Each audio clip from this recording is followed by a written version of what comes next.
حضرت عبد الرحمن بن عوف رضی اللہ تعالیٰ عنہ صحابہ میں سب سے زیادہ امیر تھے. سب سے زیادہ دولت اصحاب رسول میں اگر کسی کو دی گئی تھی تو وہ حضرت عبد الرحمن بن عوف رضی اللہ تعالیٰ عنہ کو دی گئی. جب مکہ سے ہجرت کر کے یہ لوگ مدینہ تشریف لائے تو یہ لوگ سب کچھ چھوڑ کے اسلام کے لیے آ گئے تھے. تو حضور علیہ السلام نے انصار کو بھی بلایا اور مہاجروں کو بھی بلایا اور مدینۃ المنورہ میں ان کی مواخات قائم کر دیں. ایک انصاری اور ایک مہاجر کو آپس میں بھائی بنا دیا.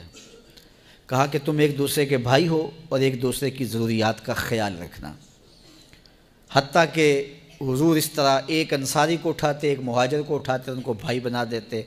پھر ایک انصاری کو اور ایک مہاجر کو اٹھا کر کے حضور ان کو بھائی بنا دیتے.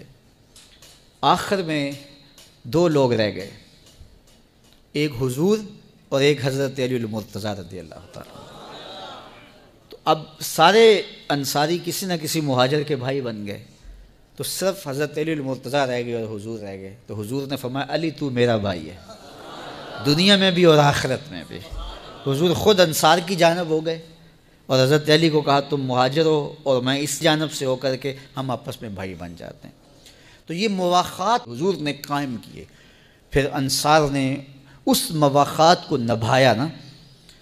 اگر کسی کے دو باغ تھے تو ایک باغ اپنے انصاری بھائی کو دے دیا. حتیٰ کہ ایک صحابی کی دو ازواج تھیں تو اس نے اپنے انصاری بھائی کو کہا اگر تو چاہے تو میں تیرے لیے ایک بیوی کو طلاق دے سکتا ہوں، انقضاء عدت کے بعد تو اس سے نکاح کر سکتا ہے. یہاں تک جو ہے وہ انہوں نے ایثار اور محبت کی مثالیں قائم کی. حضرت عبد الرحمن بن عوف کو جس صحابی کا بھائی بنایا گیا تھا تو اس نے پیشکش کی تو حضرت عبد الرحمن بن عوف نے کہا کہ آپ کی دولت آپ کو مبارک، آپ مجھے بازار کا راستہ دکھا دیں اور پھر آگے میں جانوں اور میرا کام جانے. تو وہ گئے اور آپ کو بازار چھوڑ آئے اور بتایا کہ کاروبار یہاں یہ بہتر ہے. پھر حضرت عبد الرحمن بن عوف رضی اللہ تعالیٰ عنہ نے کاروبار کیا. اللہ نے ان کو اتنا رزق دیا کہ اس رزق سے انہوں نے اپنی ضروریات کو بھی پورا کیا، اس رزق سے اپنے اہل و عیال کی ضروریات کو بھی پورا کیا، اس رزق سے آپ نے خیرات بھی کی، صدقہ بھی کیا، غرباء کو بھی دیا، یتیماں کو بھی دیا، مساکین کو بھی دیا، ارامل کو بھی دیا. اس رزق سے بھوکوں کو کھانا کھلایا، ننگوں کو لباس پہنایا، جہاں جہاں ضرورت تھی وہاں وہاں انہوں نے پیش کیا.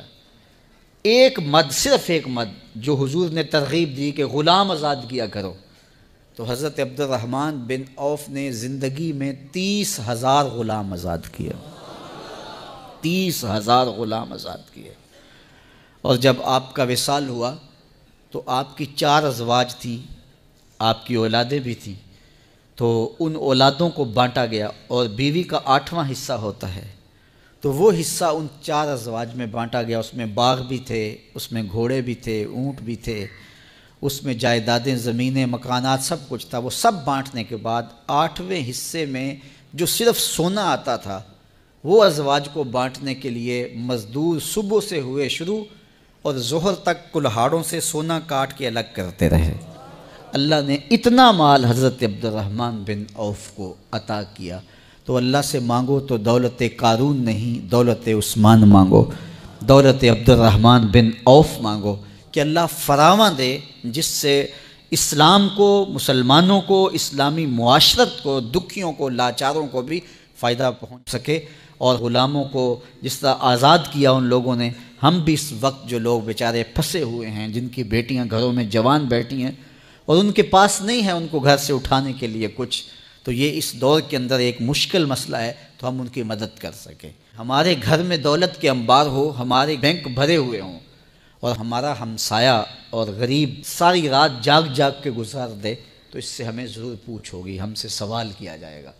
اس لیے اگر آپ کے پاس دولت ہے، آپ کے پاس سرمایہ ہے تو وہ آپ اپنے غریب رشتہ داروں میں، آپ اپنے ہمسایوں میں، آپ اپنے عزیزوں میں ضرور اس کے ثمرات منتقل کیجئے. اور یہ ہمیں اسلام نے ترغیب دی ہے تاکہ جو ہے وہ دولت پھیلتی چلے.